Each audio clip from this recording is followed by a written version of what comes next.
ડાંગ જિલ્લામાં જ્ઞાન સેવા વિદ્યા સંકુલ પ્રમુખ સ્વામી વિદ્યા મંદિર ઋષિકુમાર છાત્રાલય રંભા સંચાલિત શાળામાં બાળમજૂરી કરતા છોકરાઓનું થતું છે શોષણ. શું એમાં તંત્ર આપશે ધ્યાન?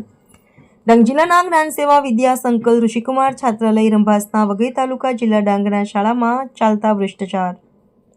ડાંગ જિલ્લામાં વઘઈ તાલુકામાં સમાવિષ્ટ જ્ઞાન સેવા વિદ્યા સંકુલના બાળકોને રાત્રિના 7:30ના સમયે વઘઈથી સાપુતારા ધોરીમાર્ગ ઉપર અડીને આવેલ મંગલ સ્વામીની શાળા ધોરણ 9 થી 11માં અભ્યાસ કરતા છોકરાઓને કચરા સાફ સફાઈ કરાવી રહ્યા છે.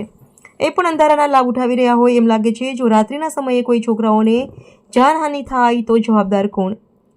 છોકરાઓને ધગધગતો આગ સામે હંગામી કરાવી રહ્યા હોય તેવું લાગી રહ્યું છે. જ્યારે રાત્રિના સમયે શાળાના વિદ્યાર્થીઓ સાથે કોઈ ગૃહપતિ કે ટ્રસ્ટી મંડળ સંચાલિત જેવા પણ કોઈ નજરે પડતા નથી.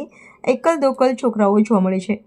આ બાબતે ડાંગ જિલ્લા શિક્ષણાધિકારી જિગ્નેશ ત્રિવેદીને ટેલિફોનિક સંપર્ક કરી જાણ કરતા જણાવ્યું કે હું શનિવારે સવારે જઈ તપાસ કરું છું એમ કહી ફોન બંધ કરી દેવામાં આવ્યો.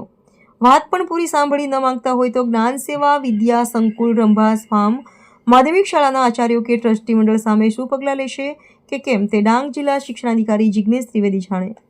રિપોર્ટર રમેશ માલા, તેલકા ન્યૂઝ, ડાંગ.